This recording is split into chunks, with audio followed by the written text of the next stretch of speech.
Buenos dias, good morning. Thank you very much for being here. Thank you for joining this session, which is actually the third edition of the Santander-CIDOB Future Leaders Forum.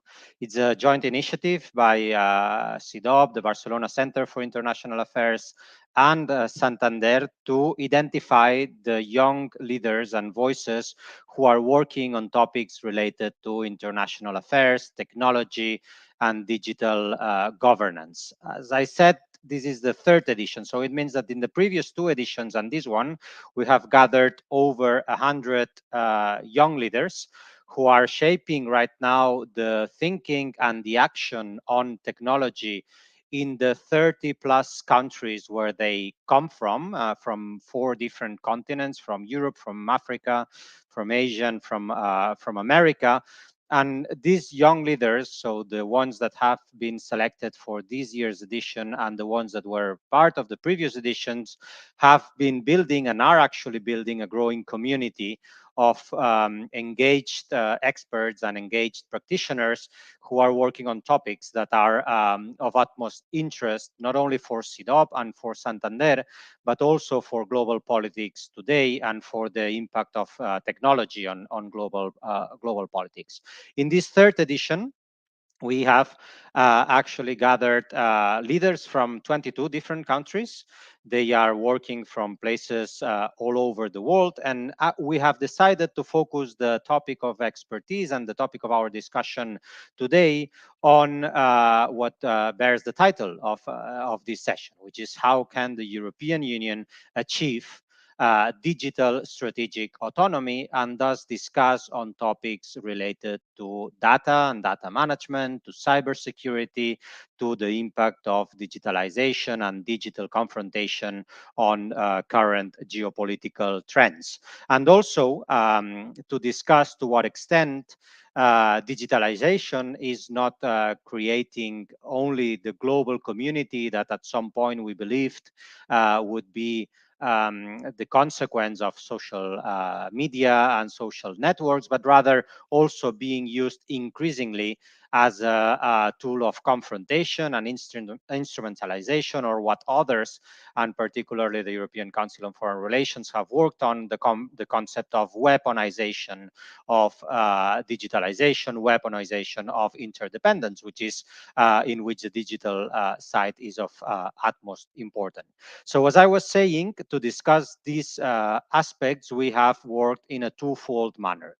On the one hand, we have identified those leaders, those 35 leaders who are actually building the discussion and participating in the discussion along the lines that I have just mentioned, and this work has been done in the days and months before this event. And today we have the occasion to present to a wider audience, not only these 35 leaders, but a wider audience of CIDOB and Santander and other stakeholders, not only the participants of the list, but also to engage in a discussion on how these leaders are influencing the topics we are putting forward and how they are building this community. So for that purpose, what we have decided is to expand the number of stakeholders involved in this dialogue. We have asked first and foremost Cristina San Jose to join the discussion. I will introduce her later, but also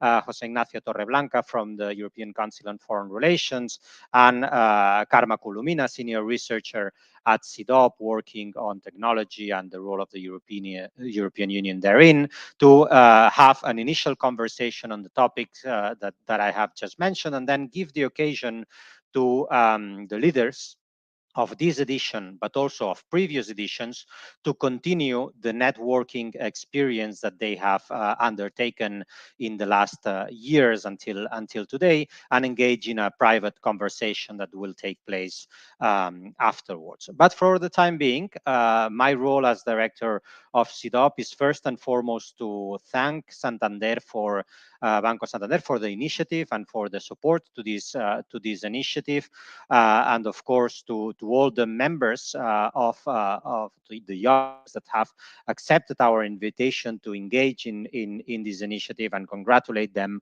for being part of the list and being part of the selected audience. Then finally, and last but not least, we will have the Secretary of State for Digitalization and Artificial Intelligence from the Spanish government, Ms. Carmen Artigas, who will address a few words also to the forum and to the participants of the forum. But first things first, and I have to again congratulate the leaders of the forum, the leaders of the young leaders that we have identified, and it is my pleasure now to present to you these young leaders in the form of a video that we have produced at CIDOB, and who will introduce the profiles of these 35 leaders that this year integrate the list 35 under 35. That means that there are 35 leaders, but also under 35 years of age, so promoting youth involvement in the topics we are discussing. So right now, the video for the presentation of these leaders who are taking part in the initiative.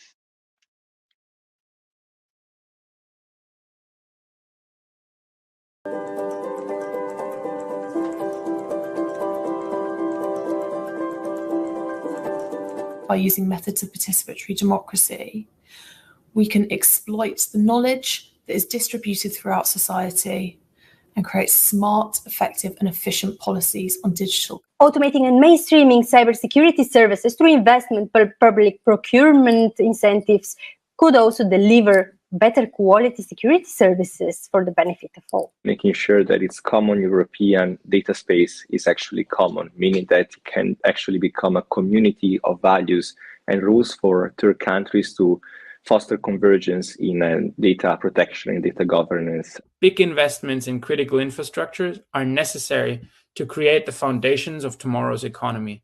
To put it simple, industrial policy can no longer be a no-go in Brussels. To achieve this, the European Union must combine its ambitious regulatory framework with a more pragmatic political approach, especially with regards to cloud computing and data.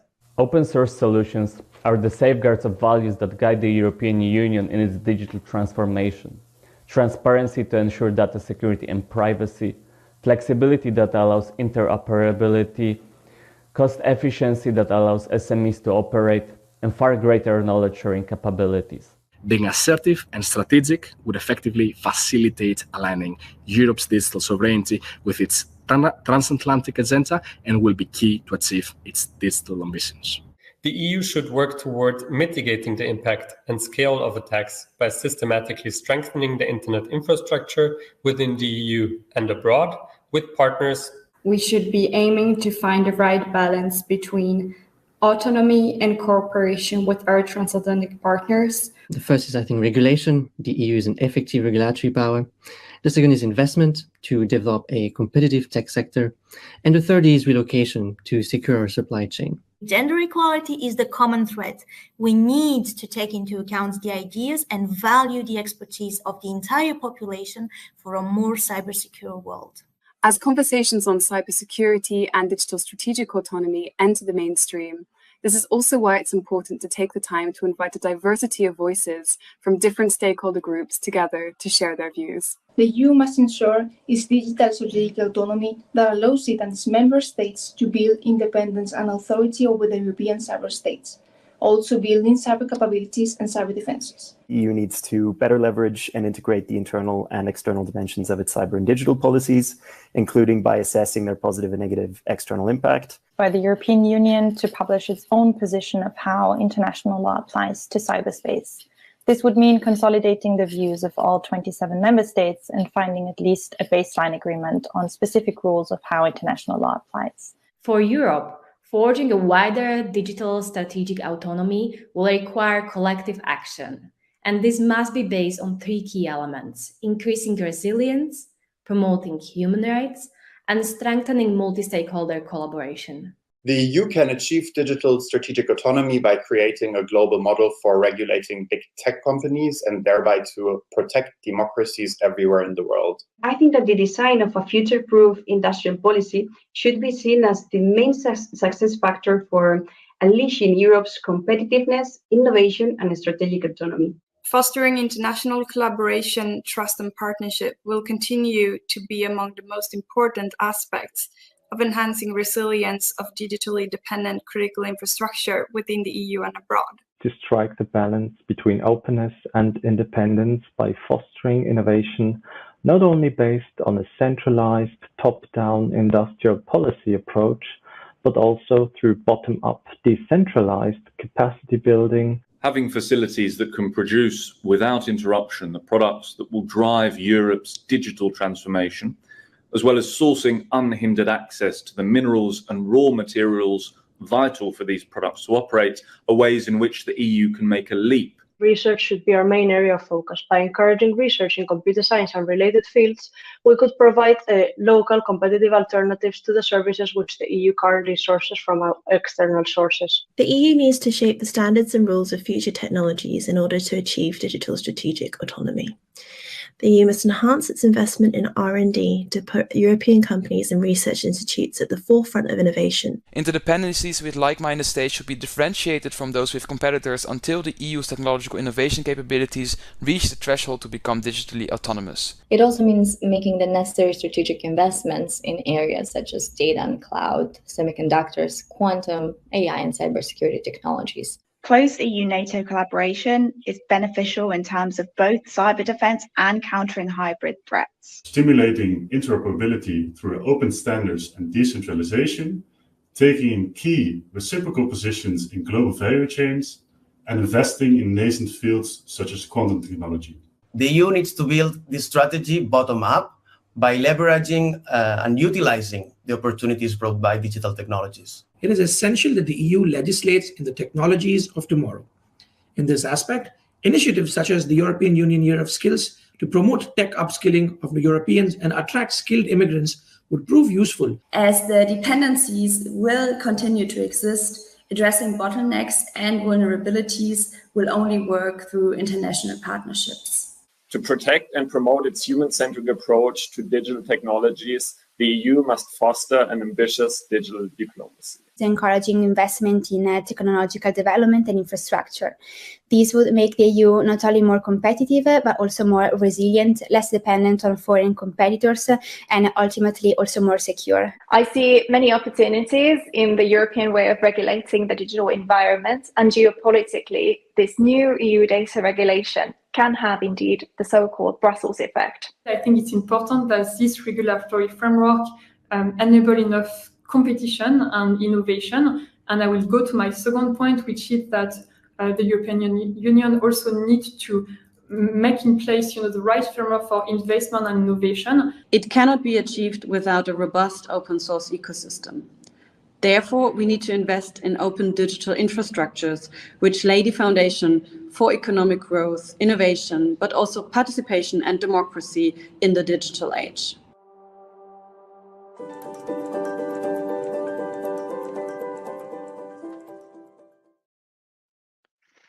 Well, congratulations to all of you for having been selected as members of this year's edition of the Future Leaders Forum. So being one of the 35 young leaders identified under 35 years of age who are certainly contributing for what we have seen in this presentation to the topic that gathers us today here, which is digital transformations, yes, but also the role of the European Union in securing strategic autonomy, in putting forward a different and useful model for governing not only within its borders, but also towards the rest of the world, digital transformation, and thus contributing to making out of digital geopolitics an area of cooperation, an area where best practices can be shared, and also for the well-being in general of all citizens affected by digitalization, which at the end of the day are most of the citizens around the world. So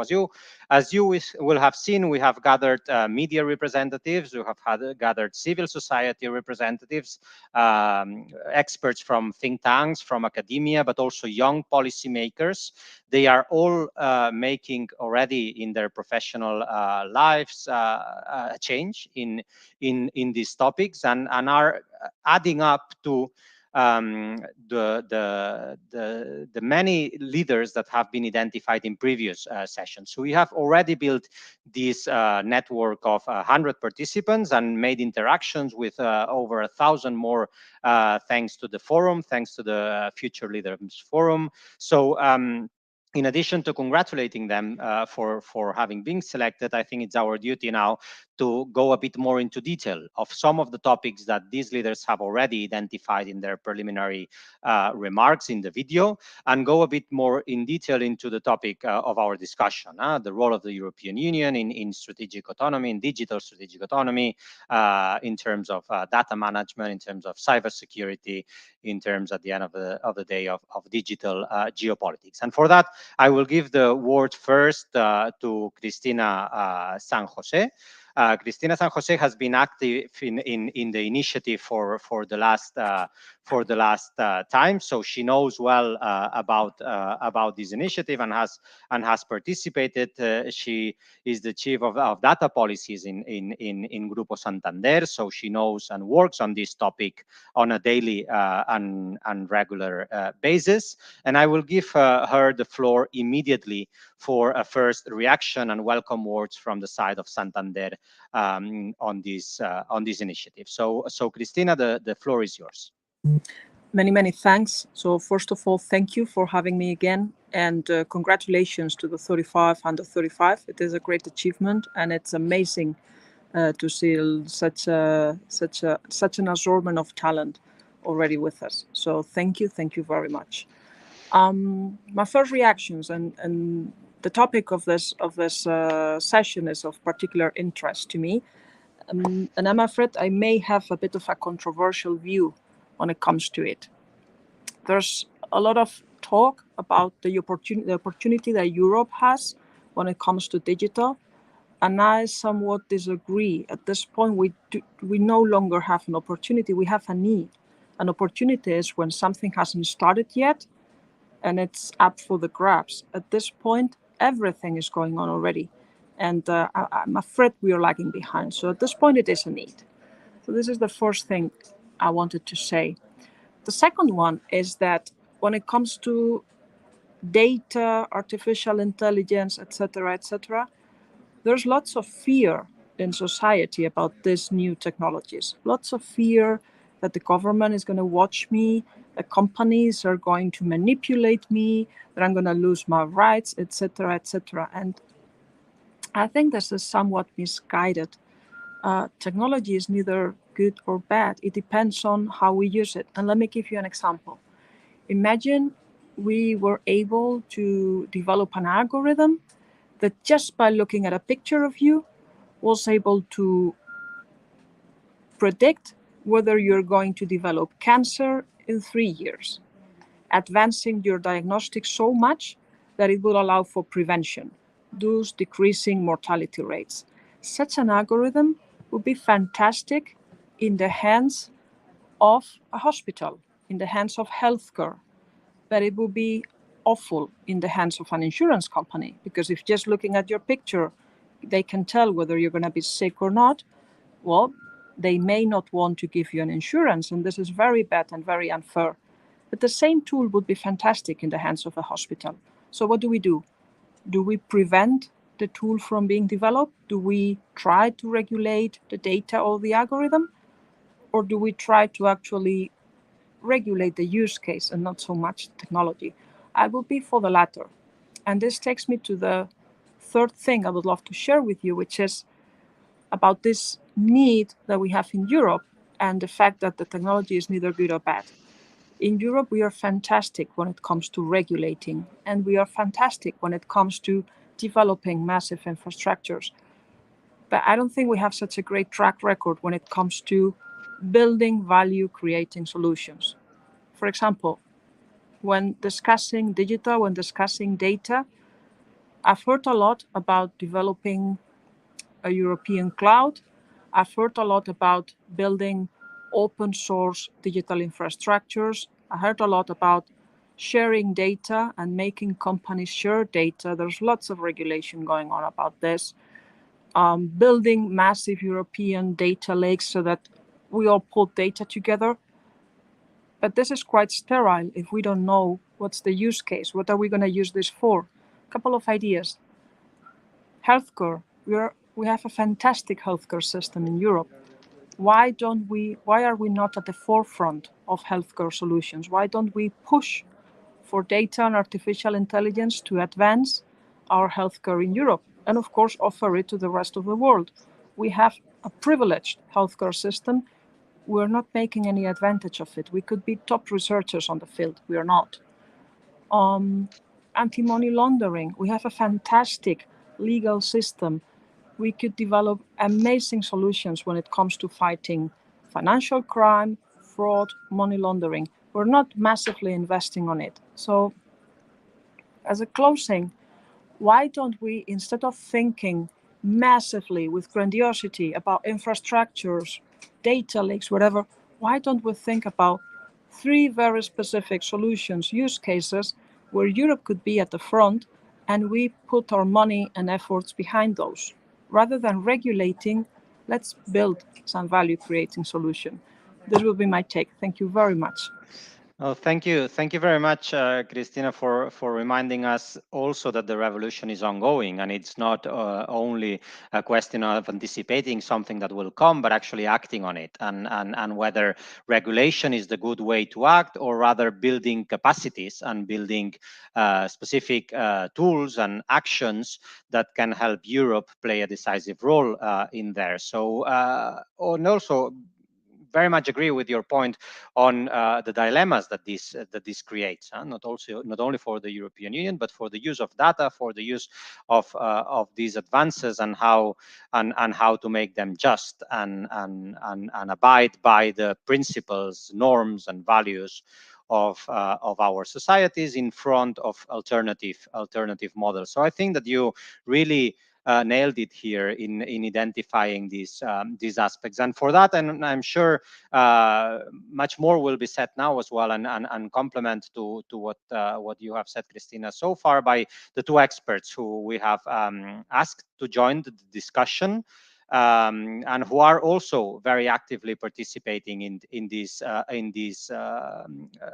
dilemmas and these discussions that we have been having so far on the side of technology, of the European Union and the regulation, and also on the weaponization of digital tools and for the purpose of geopolitical confrontation. That is first the case of José Ignacio Torreblanca. Nacho Torreblanca has been working for a long time on these topics, also part of the team of the European Council on Foreign Relations, leading the Madrid office of the ECFR, but also contributing to the discussions that ECFR as a whole is having on this idea of the weaponization of interdependencies, and with a particular emphasis on technology, on the role that technology can have therein, and of course, how can the European Union contribute to mitigate such tensions and the dynamics that we are seeing at the global level. So first, I will give him the floor and then hand it over to Karma Colomina, who's a senior researcher at CIDOB, focusing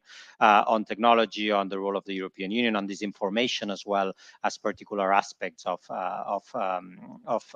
the debate we are having, for a first reaction on this. But first, Nacho, the floor is yours. So hi everyone. Thank you for the invitation. I think Paul and Cristina also at Santander, thank you for supporting this activity, and to Carmen and Ines for being here also today with us. And I'm very impressed by the group of people that you've gathered. It seems, in your introductory video, you already have lots of ideas about how to improve Europe's strategic autonomy when it comes to digital and technology. So let me just add some of my thoughts here. I've included in the chat box the link to this project that we completed last year, which is the Power Atlas, in which we identify the seven battlegrounds on which today's interdependencies are fought. And one of those is technology, and I was in charge of that chapter. I think it includes some charts, maps, and graphics, which you might find interesting together with the text. So it's there for you to have a look at it if you're interested in. So, let me just begin by the observation, and I think this is very much linked to what Christina just said before, that humans, we produce technology and ideology, and sometimes and the relationship between these two things is a complex one. It's not just that one is a means and the other one is an end. Sometimes this ideology which makes us look into what kind of technologies do we want to develop. Technologies are not neutral and are not thought or are thought in some given mental and ideological frameworks. As an example of this, you can see how for the last 20 years, Japan invested heavily in technologies devoted to take care of aging population and elderly, people, just in the assumption that war was not around anymore and that geopolitics, was not going to matter.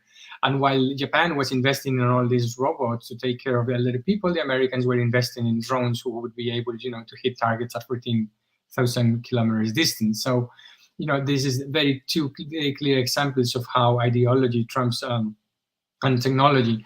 One of the important things also, it's for us, is the relationship between technology and power. We know that technology redistributes power.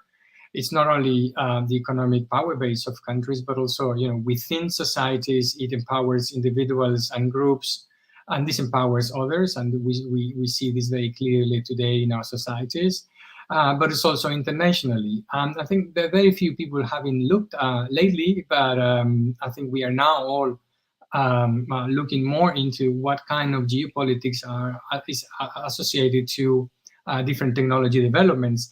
We've lived for so long under a fossil fuel development model that we've forgotten that the geopolitics that we live under, mostly still under today, are the result of an economy which is based on fossil fuels. We wouldn't be having discussed the Middle East for so many years if it was not for oil there. And now, for me, and for us, the paradox is that as we try to free ourselves from the geopolitical dependencies associated to fossil fuel or carbon economy, we are not really looking into, or we are just beginning to look into, the new dependencies that we are creating and developing when it comes to digital and green transitions. And it would be quite a paradox that in our attempt to set us free from Russian energy and the Middle East and all fossil fuels political dependencies, we would end up being equally dependent on others, on green technologies which we don't produce, and on digital technologies. So we have this kind of paradise or promised land of digital and green technologies in which we will be free from those dependencies, but that's not quite near. And in fact, when you look at how things are working, as Christina was saying, and many others, and some of you have also discussed in your presentations, there is no guarantee that Europe would be freer or more independent when it comes to digital and green than when it comes to fossil fuels. Look, for example, at what's happening with data, submarine cables, rare earths, chips. Whose idea was to put all this production of semiconductors in Taiwan, a place which is very vulnerable to a maritime blockade by a rising power who's also being challenged and challenging international order. So that's of course very important. And these decisions that we're taking also on green technologies, the decision not to produce solar panels, the decisions not to master some of the technologies and batteries, and so on, they leave us also in a situation of vulnerability. So when we look at Europe's strategic autonomy, I mean, I'm not going to enter into the academic discussion about this concept. You know, this has been going on for too long now, and I think by now we all understand what strategic autonomy is. I think an example here, which is very important and which may be real, is that to understand what a strategic autonomy could be about is imagine Trump wins presidential elections in 2024. And, you know, there are a number of European countries that in the process of rearmament, due to their need to meet NATO obligations, would have acquired US technologies in the defense field, starting, for example, with F-35s. You know, as you know, if you talk to experts in the military field, they will tell you that F-35s have a combat system that is hosted in a cloud. That is the General Dynamics cloud, which is hosted in the US. And that, of course, you know, Trump could deny Europeans the capability to fly and operate F-35s in a context of a confrontation with Russia, or even to patrol, you know, the Baltic airspace, knowing that Trump has not been in the past very fond of Article 5 and giving hints that he wouldn't care much about the Baltics being reabsorbed by Russia. So this is a very clear case example of what it means not to be strategically autonomous, and what it happens when you take for granted that the transatlantic relationship is there to stay, rather than a very fragile relationship which would need some thinking in terms of strategic autonomy. I think it's also important to reflect on the so-called Brussels effect, because there's been a lot of optimism and a lot of cherishing of the fact that what Europe has achieved with GDPR and some of its regulations in terms of its capacity to govern and to set the rules and the golden standards for some of these technologies. You know, and I'm quite skeptical, or at least, you know, I would like to challenge you and listen to your views on this, under the idea that, you know, for the Brussels effect to work, this requires a rules-based international order in which law matters, and there is a multilateral institutions that are working. When you move into a power-based international system, then, you know, law is not the most important thing, and in fact, you may hit others with your regulations in a way which you need to be aware of. You know, the idea that just by sitting down and passing the DSA and the DMA and all these legislations in the EU, you're just going to achieve global effects is very misguided. I mean, in the best case, you would need to put those regulations up front with some money, support, technical advice, and you should build coalitions. And this is how Europe should become strategically autonomous, by helping other countries as well to become strategically autonomous. Now, I'm very much against the idea of technological sovereignty, meaning that the EU would have its own model and would become an island and would be isolated from others, because we know that this is not true. It's not possible technologically, and it's not convenient politically.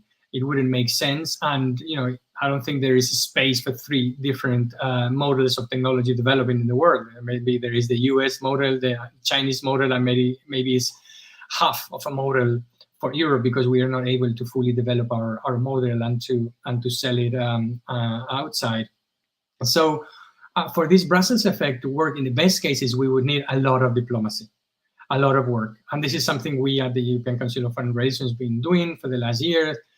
We've been working very closely with the European Commission and the External Action Service in trying to develop a blueprint for what an external digital policy would be. I would put it also on the publication in the chat, in order to see how Europe could promote markets, could promote security, and could promote rights. It's a three-pillar structure of what an EU external digital policy could look or should look like, that we've been working on, and maybe that's also interesting for you. But see, you know, that in the world that we are living in, which the US and China are decoupling from each other, and they are setting their own spheres of influence when it comes to technology standards and all the elements which base this kind of power race. We are in a world already of Cold War in the field of technology. As you know, just today, Germans have banned a Chinese company from acquiring one of their largest semiconductor factories. The US is out there with sanctions to cripple Chinese capacity also on semiconductors and some other technologies. In many countries, there is a dispute with Huawei over who runs technological infrastructures. So this is not anymore a rules-based world in which globalization dictates that, you know, if you are out there with a competitive price and a working offer, then you get the market. You know, countries are twisting each other's arms and are coercing each other in order to win these contracts, in order to prevent or deny the access to some of these technologies to other states. And this is valid in all fields, as I was saying, from cables to information. You know, what happens with Twitter or what happens with Facebook or how this information is regulated, it's something which is a big technological battle, but which is also a big political battle for Europe and so on. So, you know, I think that there are some ideas here that we've developed as how the EU should proactively promote its strategic autonomy at the same time that it promotes others' strategic autonomy, but also as it tries to recreate a system of multilateral governance with the United States, but with other like-minded countries, under which there is just not the US and the EU agreeing, if they manage to agree on things under the TTC and some of these initiatives, but also whether they are able to set up the rules for a new multilateral order for the governance of technology, as they did back in 1945-47 with the setting up of a multilateral order for the governance of trade and investments across the world and so on. So I'm not saying that the EU cannot achieve this strategic autonomy, but becoming a regulatory superpower means the capacity to exert power. As Borrell usually says, you know, to learn to speak the language of power, not just to issue regulations and hope that others would just comfortably abide by them. Thank you so much for this. I'm looking forward to your comments. Thank you. Muchas gracias. Thank you very much, Nacho. Thank you very much also for underlining that it's, again, it's not only about regulation, it's about capacities. It's about being able to act as you name it or as you put forward. And a big question surrounding the idea of strategic autonomy in all debates is, what does autonomy mean? Right? Does it mean acting on your own? Does it mean acting with like-minded? Does it mean generating the coalitions and building the coalitions that will help advance your model and your regulation and your capacities in other places of the world? And that certainly requires as well to work with those who are willing and able to abide by the principles and by the way you want to exert foreign policy in general, but also technological policy in particular, and also for underlining the importance of doing that together with others under a common framework of multilateral regulations and multilateral understanding.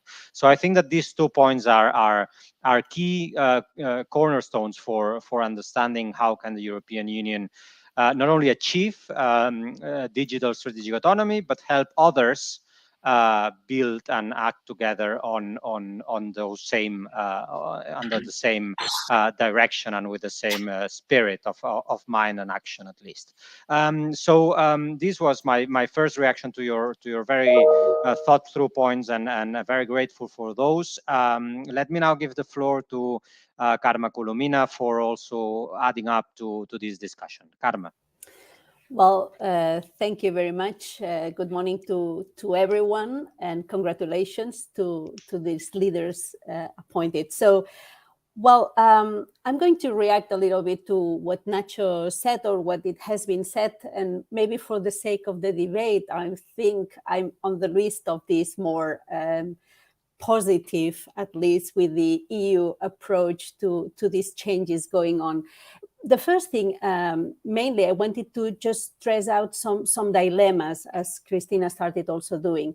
Well, I think that the first dilemma when the European Union tries to talk about strategic autonomy is, what do they understand for strategic autonomy? The first thing is that so far the EU has been always reactive, and that it comes too late to a trend that it was going on for so long, for more than 2 decades, 3 decades, in this global confrontation. So for years ago already, China had developed its own idea of cyber sovereignty, framing this model of centralizing technological power. It was at the end of the 90s already where Russia officially stated that information was a weapon, just like missiles or bombs, and that information confrontation would have a significant impact on the future of wars. So for a long time, the military logic and the technological transformation have been converging in the digital space.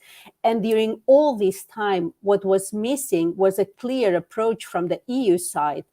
Among other reasons, and there are many, from my point of view, there are 2 consequences that they are very characteristic of the European trends and their approach to technology. The first is that the EU approach to the digital challenge clearly has always focused on consumers. So it was defining a very specific position in a technological competition that for big global players had a strong geopolitical and security component. So from the very first moment, the EU had a different approach to all these transformations going on. And defense was only one of them, and it was far away from the political will to just build really a common EU defense policy. So this means that the EU approach to the concept of strategic autonomy has been reactive all the way. So between 2013 to 2016, the concept was mentioned related to security and defense, but as I said, there was no political will for that. Between 2017 to 2019, trade came into picture because there was this new hostile geopolitical environment because of Brexit, because of Trump, China's growing assertiveness. So then they started to talk about also this idea of strategic autonomy in a trade war, that it was already being discussed. And since COVID-19 and also the war in Ukraine, this new awareness of economic interdependence has brought or has opened the scope of strategic autonomy, widening to virtually all kind of EU policy areas. But at the end of the day, we still don't have a clear definition. Nacho was already mentioned. What does it mean, this technological sovereignty for von der Leyen? This means that the European Union should have the ability to make its own decisions based on its values and respecting its own values. But again, there is also a clash of values inside the European Union. All the narrative has been really ambiguous so far on what do we mean by technological sovereignty. And at the end of the day, a strategic autonomy needs technological innovation power. And this is a little bit what Cristina San Jose was stating also at the beginning. So the EU is trying to develop a concept of strategic autonomy that now goes beyond defensive integration and goes to energy, rare earth, or technology. And as Nacho said, and I agree with that, at the short term, this can provoke a clash between the digital transition and the green transition. So this argument or this speech of the twin transitions that it has been defended in Brussels for such a long time collides now because of the urgencies. But all this hyperactivity of Brussels regulatory machine is also product, as we mentioned, of economic necessity and a political vertigo. And this is where it comes all the reality, all these dilemmas that the EU has been facing. So there are EU internal contradictions. The first one clearly is that the EU is a global economic and trade power that competes directly with United States and China, and as a technological power, the Union's capacity is closer to the reality of India, Japan, or South Korea. So without taking into account the greater internal disparities also among EU members, regulation alone cannot guarantee European technological independence. They need these building value-creating solutions, as Cristina San Jose said. So less than 10 of the world's top 100 startups in the field of artificial intelligence are European. So you need to invest for that, not only building frameworks, as they have been doing with the Digital Compass, with the action plan for synergies between the civil space and defense industries. You need to invest, you need infrastructure, and then, of course, you need allies, as Nacho said. So addressing internal digital divides and asymmetric frameworks, it's also important when you try to build your own role as a European Union.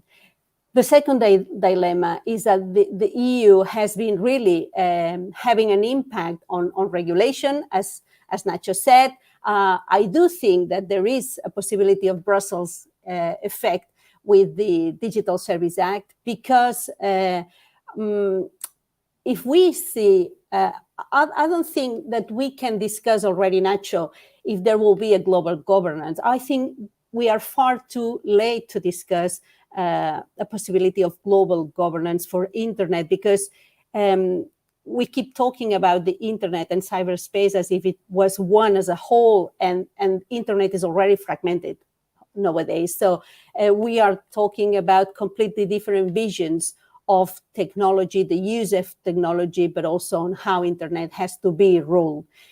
We have this collision between the Silicon Valley model and the techno-authoritarianism model. So we can't talk about global governance, but we can talk about creating references. And this is where this Brussels effect, this GDPR model, or the DSA model can make some kind of difference.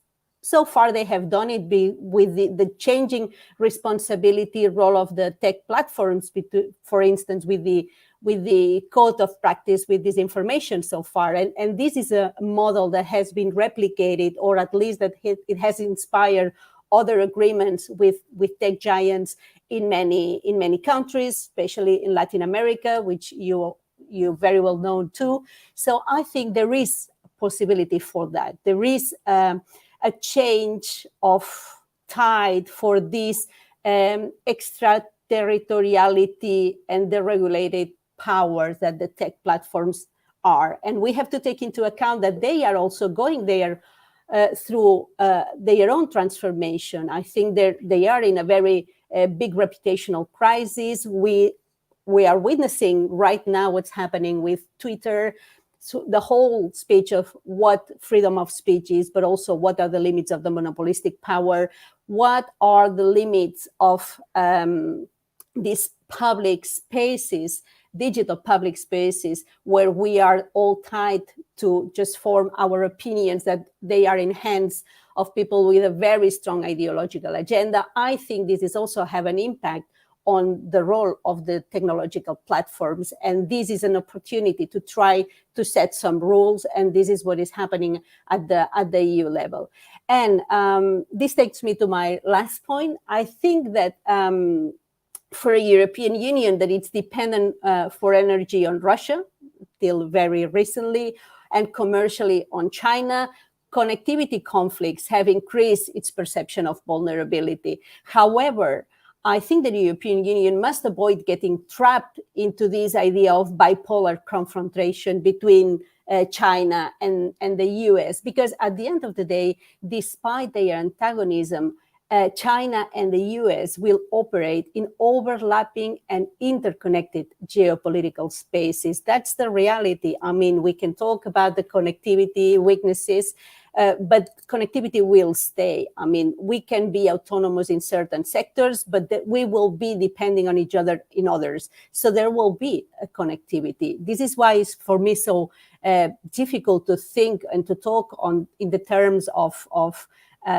Cold War, because I think that the system is much more intricate than that. I mean, it's not only bipolar, it's not two separate blocks. These blocks, even if they are in a confrontation, they are connected. So what is interesting for me, and maybe it's naive too, we can discuss that, is that for the first time, after so many consecutive crises, I think the EU is trying different responses. I don't know if there is a room for a third way model of technological approach, but there is a European way of approaching it, which is full of weaknesses. We did one because of the asymmetries inside. It won't be as strong as the one that is defended by a member or a country. But of course, there is a way, and there is a way that it's built on regulation, on limits, and on norms. And from my point of view, that's also a way, and it can be also an opportunity, because at the end there is a strong need, and there is a clear urgency to tackle what's going on, all the changes going on, and to size those challenges according EU principles shouldn't be a weakness. Thank you. Thank you very much, Karma, and also for putting forward a positive outlook into this, also on emphasizing the role that regulation can actually have. We saw that during the building of the single market. Of course, regulation is a powerful tool for the rest of external actors who want to accommodate to these rules, to basically also engage with Europe and its internal market. Now the big question is whether we can build a similar one for technology, right? And to what extent can we emulate this same process that we thought about for so many decades with our internal market, also in a field that we have where we have less internal capacities, which is basically technology and European champions of technology. And this leads me to ask you, and I know that perhaps Nacho wants to react to some of the things that Karma just mentioned now, but a question that has been raised in the chat on the role of private companies and the private sector in general. What role can it play in the geopolitical competition that you have both outlined? And also, I would add to that question also something that is very much of interest to CIDOB, to CIDOB as a research institute, which is analyzing also the role of other actors, such as cities, for instance, in the regulation and in the participation of the technological aspects that we are discussing here. We have produced, in the framework of our Global Cities program, an atlas on artificial intelligence, on what cities around the world are doing in the framework of artificial intelligence solutions that are also ethical and understood as fair use of artificial intelligence, and that can actually help in improving governance at the city level. And of course, as we know, the European Union is built on the basis also of the actions of other spheres of government below the Brussels bubble and the Brussels effect that you both mentioned. I will now leave you also to in the chat the link to this initiative on artificial intelligence, on urban artificial intelligence, and I would ask you also to reflect a bit on the governance structure of the discussions we are having. What level for, on the one hand, as was mentioned in the chat, private companies, on the other levels of governance, such as cities. So Nacho, and perhaps you want to also respond to some of Karma's comments. Yes, thank you so much. Also for Karma's comments, I mean, I think I agree with most of what you said, Karma. I think we just don't know how deep this decoupling between China, especially between China and the rest, or China, its spheres of influence, and the rest will go. Depends very much on how functional or dysfunctional that is for China itself. So we can be very good-willed and think that at the end there will be connectivity and that there will be two different models and that they will be overlapping. Yes, but we cannot predict how far the Chinese authorities or how much they will succeed in carving out their own sphere of influence. And what we do see is that when they look, for example, at Latin America, but Africa as well, and the Indo-Pacific, they are out there at carving these spaces, their own standards, and to complete this process of decoupling. But that's not in contradiction with what you say. It's just a question that is still open, I think, because it is also related with the innovation point that you raise, and which is in the chat as well, is that you don't know how successful you will be when you start doing indigenous development of some technologies. In some cases, you can be very successful. In some other cases, you can waste an incredible amount of money and not reach your goal. So, and that leads me to the questions of both Ines and Hector in the chat. That Ines, I think when you look at who signed the major report on artificial intelligence in the US, it was co-signed by William Perry, former Secretary of Defense, and Eric Schmidt, former CEO of Google, right?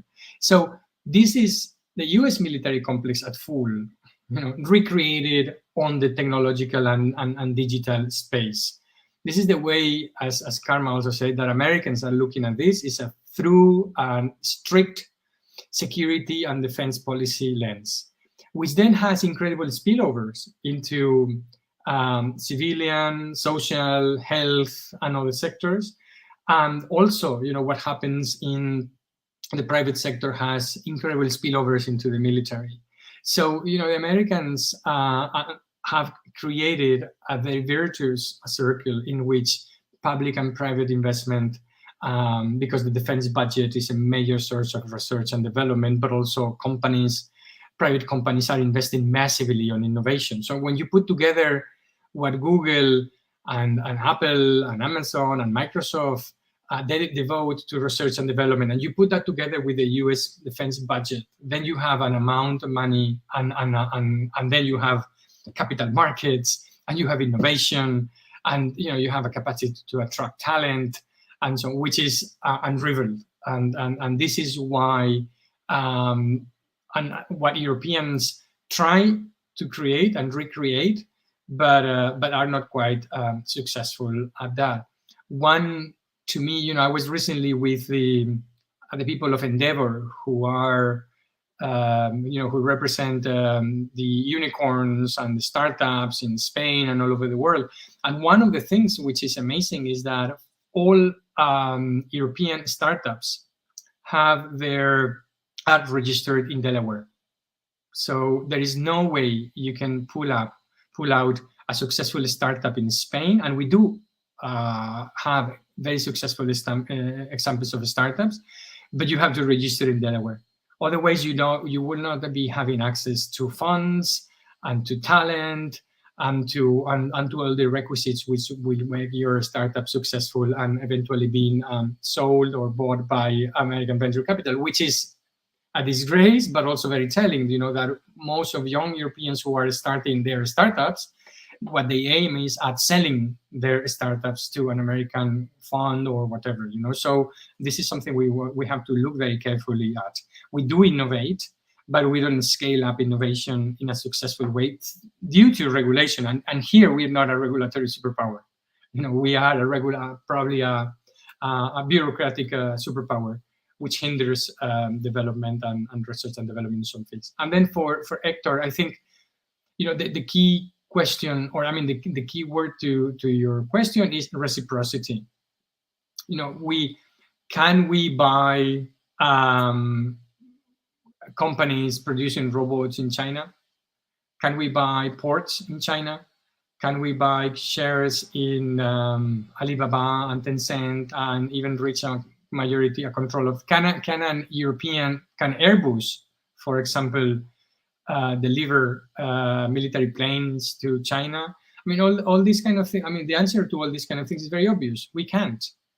We cannot buy. Germany just blocked, not blocked, but limited the size of the Chinese investment in the port of Hamburg, because it is a strategic asset, and you cannot buy that kind of things, in China. So at some point, you will have to apply the rules for those who believe the rules, and sometimes you will have to, just to apply very strict reciprocity standards.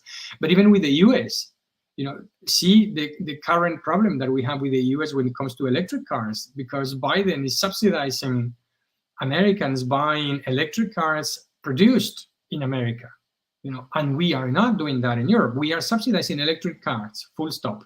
We don't ask where the car is produced. If it's sold in Europe, then it qualifies for a discount, of a subsidy, and whatever. So it's not necessarily that it's only China that is protectionist. The era of global free trade, also something which Karma mentioned, is gone. The way to create global multilateral governance is to provide, and this is also a point to Karma, to her comment. I don't think you cannot recreate a global order by just having everyone in beforehand. You will create that by delivering the public good, by creating the standard, and by pulling together, and everyone would just join in because they will have no other option, or the other options would be more costly. So thank you. I hope this answers your questions. Thank you so much. Yeah, thank you, Nacho, and thank you also for bringing in Hector's comments in addition to Ines' question, previous question on the private companies, and as Hector was mentioning, to what extent this puts forward an inherent contradiction, right, with the principle of open markets and limited markets, depending on where you want to fund the investment, where you want to put the investment, where you want to act as European. So that is interesting. We have only a couple of minutes or a few minutes left before Secretary of State joined us for the discussion. So perhaps Karma, any additional points from your side? Yes, thank you, because I just wanted to react when Nacho mentioned about the electric cars. This is what I was also having in mind, and this is for me a very clear example of why the EU should avoid this bipolar narrative, because this means that you accept to be depending on the US. And in fact, the only way to get rid of this dependence is to try to build something on your own, even if it's with its weaknesses, but something on your own. You have to build your own model. And this is also very much related with this idea Paul was asking about these private companies. In fact, with the war in Ukraine, we've seen that this is a war with an unprecedented number of online actors taking part in the confrontation, being international actors meddling in the war in Ukraine, either because they are social networks from China or Russia, because they are fulfilling the sanctions imposed by the EU and the US, but international companies, and especially digital platforms, they are international actors, and they are international actors so far above any regulation set by governments. This is what Ian Bremmer, in the article he published at the end of 2021 in Foreign Affairs, was talking the technopolar moment. And in this technopolar moment, we have international actors that don't have to follow any rules because there is no global governance on that. So I think that this proves that there is a need to try to bring these technological actors, these technological companies also into some sort of a system, of a share at least framework. Excellent. Thank you. Thank you very much, Karma. Thank you very much for your comments. Also, thank you to Nacho Torreblanca for putting forward also very interesting insights, and also to Inés and Hector for participating in this discussion. I will close later, but before I do that, let me now give the floor to our Secretary of State for Digitalization and Artificial Intelligence, Karma Artigas. Karma Artigas has been following this initiative since its very inception. She has participated also in previous editions of our discussions. She has virtually met the 35 young leaders identified in the 3 editions so far of the Future Leaders Forum that we together with Santander have been putting forward. And it's thus again a real pleasure to welcome her and to give her the floor for some last remarks on where she sees the role of the European Union in helping to achieve this digital strategic autonomy, contributing to the global public good of technology in its own way, to understand how positive management of data can help in that purpose, the role of cybersecurity, the role of artificial intelligence, and many of the things that she's working on daily basis from the Spanish government. So, Secretary of State, the floor is yours for these last remarks. Thank you very much for the introduction, and good morning, everyone. Thank you for inviting me another year and the 3rd edition of this collaboration program between Banco Santander and CIDOB. So it's always an event that I'm so glad to participate, and also that helps me renew my energy to face my work with enthusiasm, knowing that they have a future of talented young people who are committed to their ideas. And therefore, I want to congratulate those 35 young inspiring leaders it's 35 under 35. So really, thank you very much, Santander and CIDOB, for putting up this list. You have been talking probably in the last session with Jose Ignacio and Karma on an important topic that is a matter of concern of all the policymakers we are now in Europe, is this fact about digital strategic autonomy, sovereignty, around 3 main assets, which are data, cybersecurity, digitalization, artificial intelligence. We are seeing more than ever the impact of technology in geopolitical balances, the fact that technology is shifting the power, not only between states, some states that own certain technologies among others, but also in non-state players that are also playing an important global role. We are seeing that the unprecedented and illegal and unjustified attack of Russia against Ukraine is played in a hybrid field. It's not only using technology to intervene in democratic processes that we have seen in the past, but also attacking physical infrastructures. So cyber threats are no longer restricted in the cyber environment. We have cyber threats impacting physical assets. So really, it is a very important concern. And what the pandemic really showed us is the excessive dependence of Europe on third-party technologies. And also, not only in the digital technologies and platforms and data, we have already realized we were not aware of the challenges we were facing that were starting these industries in year 2006, and we were looking at saving our traditional industry during the first crisis as of 2008. We were not looking at the right direction. New digital economy was raising, and Europe was not aware of that. But we are now concerned of all those risks.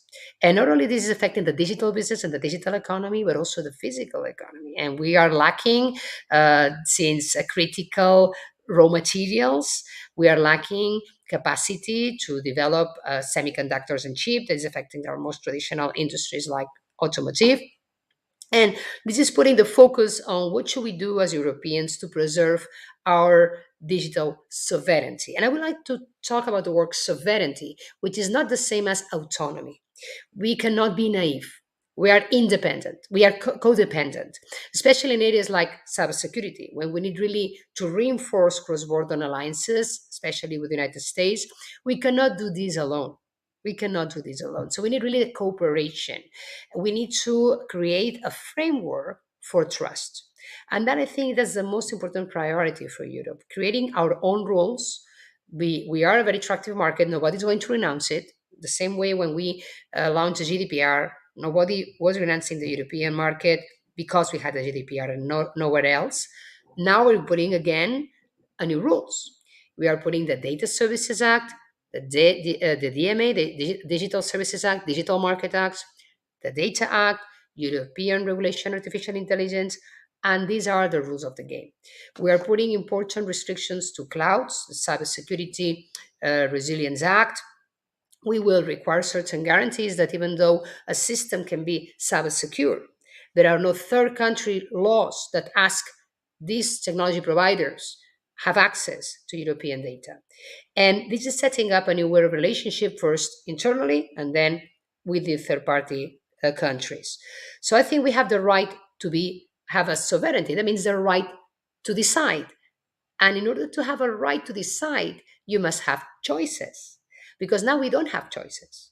And the idea is not to replace American providers or Chinese providers for just European sake of having European providers. If they're not competitive, if they don't have the same functionalities at the same price, but we want to have options. We need to invest more than ever in having capacities in a very critical areas such as semiconductors, computing capabilities, data, and artificial intelligence.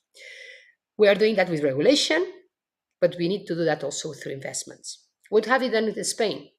We are the number one country investing in semiconductors. Our PERTE, which is our strategic project for economic traction, that means like really we, apart from all the digital agenda we are deploying and the recovery funds, we have made very important bets in 12 vertical sectors that we consider are engines for growth in our economy and the attraction of other markets. So among these 12 PERTEs, which are strategic projects, we have the electric vehicle, we have the aerospatial industry, we have the semiconductors industry, we have circular economy, digitalization of agriculture, or for example, the development of AI in the Spanish language, in which we think we can have a leading role together with our colleagues in Latin America in developing new AI systems, which are developed in the Spanish language, which is a 600 million potential market, but also in our principles and ethics.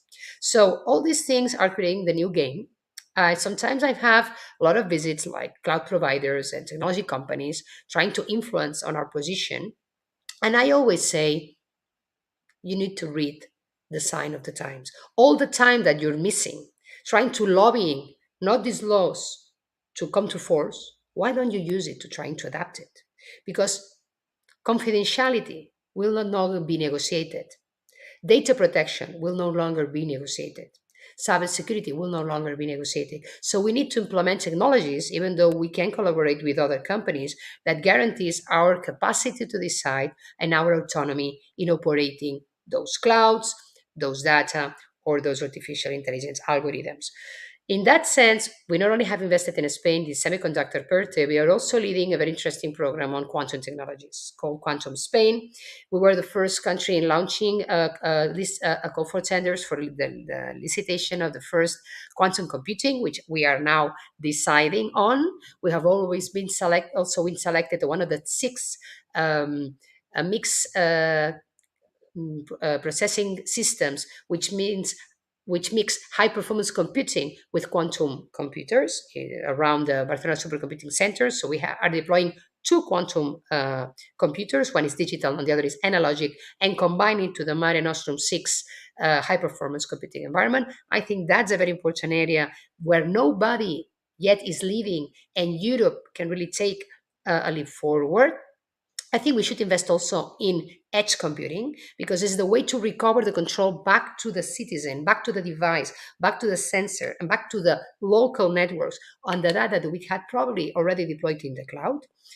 And we also need to invest a lot in talent and entrepreneurship. We have as much as startups as the States in Europe, but they never grow. We don't have a problem of startups. We have a problem of scale-ups. So we need to encourage entrepreneurship. We have just approved last week the new startup law in Spain, which is really changing the game in the capacity of our country to attract investors, to attract talent, and to attract entrepreneurs. But we must do more. We need to leverage investment capital to make those companies grow fast. And Europe doesn't have 1 million venture funds to invest in our companies. And we are trying to do this at the Spain level. We are raising 4 billion of public-private investment to create at least 5 or 10, more than 300 or 500 million euro funds to invest in Spain-based companies on the areas of deep tech and deep science. But we are also working together with other member states like France and Italy, and also the European Investment Fund, to create a European investment fund, leverage that capacity at European level. I think that is very, very critical, and that we have the capacity to create unicorns from Europe. And the other, last but not least, reflection is that we are also criticized of the excessive regulatory burden that we provide to businesses. No, remembering that we are now discussing the Data Act, the privacy, also the Cyber Resilience Act, and in Spain during their next presidency probably will be responsible of closing two important legislative packages. One is the Data Act, and the other is the European Regulation on Artificial Intelligence. Spain is now leading the first AI sandbox. The European Union, we're putting in place a pilot just to future-proof the technology today. So really working legislators and technicians to put in place all the necessary requirements in terms of methodology, proofs, audits, or whatever should be required in 2 years' time when this law comes to force. We want to do this beforehand, just to prevent what usually happens is that when that law comes to force, nobody has been prepared. The cost of applying this to the small businesses is huge, and we tend to ask for 2 more years of moratorium before the law is implemented. We don't want that to happen on AI. We don't want 2 more years moratorium so that AI should be developed with no constraints, and then we miss the opportunity because we will not be on time to revert back the harm that these technologies can make in our democracies or even our mental health or whatever domain in the business if we don't put that prevention in beforehand. So that is how we see the need of Europe of developing a new framework of technology, of regulation, but of trust, because we cannot survive alone. We need to, of course, allow our companies to have commerce internationally. So why, for example, with UK and with the US and the OECD members, defining ways for data flows to flow between countries, not to prevent digital commerce, but we call it data flows with trust.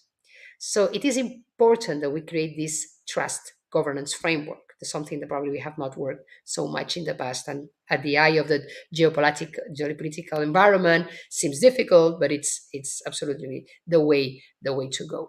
So I think we need to invest in technology, but also we need to invest a lot in talent and putting the digital rights of the citizens at the forefront of the technology development. We are pushing for the Charter of Digital Rights. We are elevating the discussion at international level, not only in Europe, but also in Latin America. We are hosting the next Digital Ministers meeting in Canary Islands in December, where we, Spain, are hosting these digital ministers. More than 60 ministers will come. And we have introduced the debate on the digital rights on the OECD agenda as a political priority for the next 5 years. So I think that is the right way to go. I'm convinced that sometimes we are criticized, I mentioned, because we are a regulating superpower that can be seen to hamper innovation. I don't think that's so.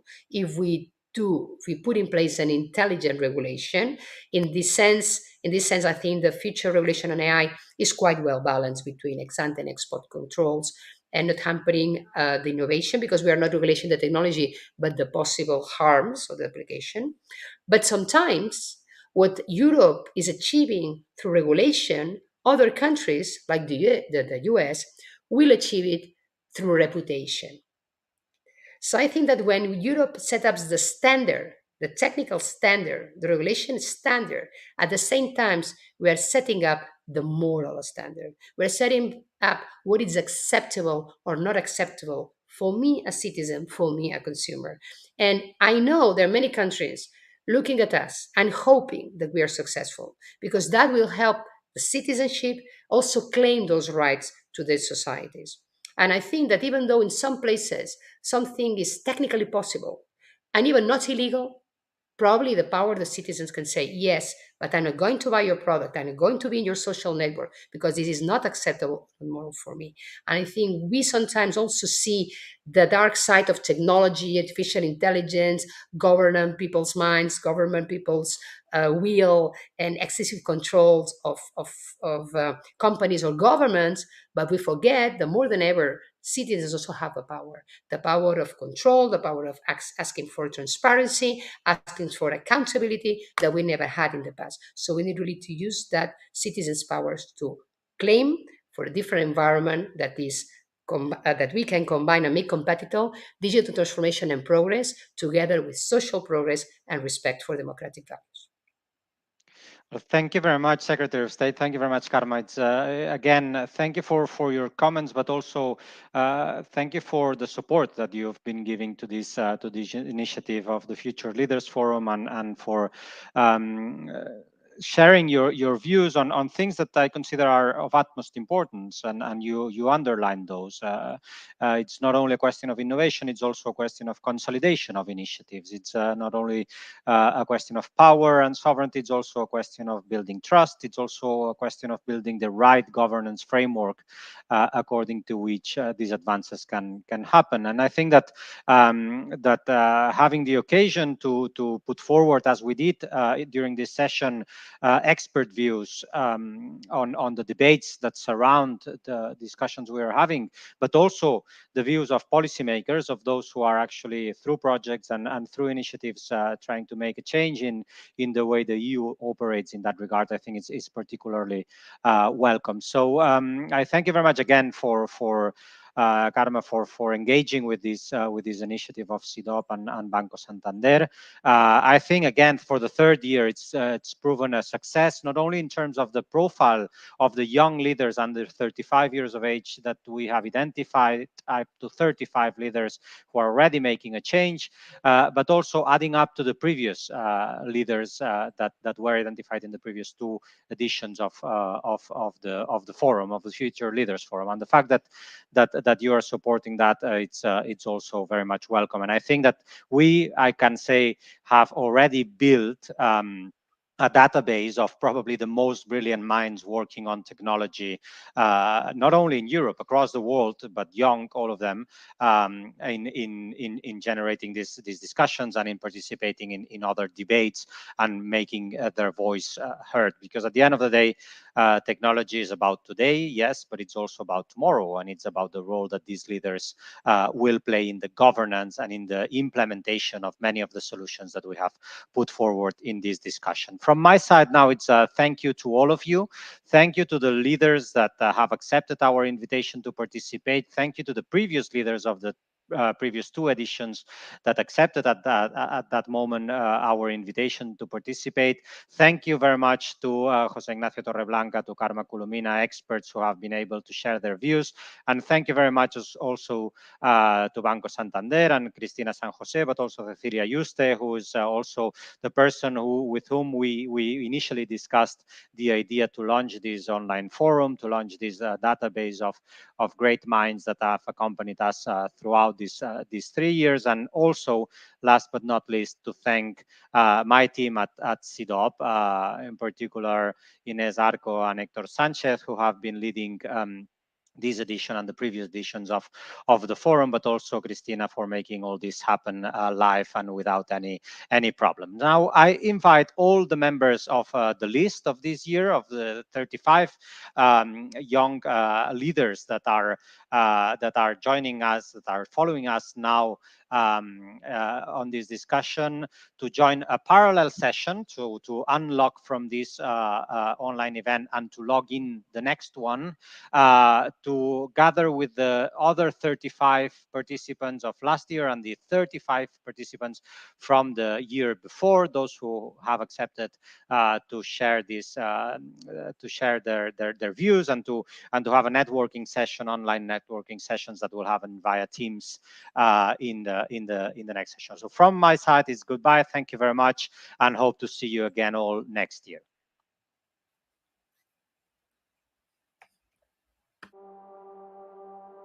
Thank you.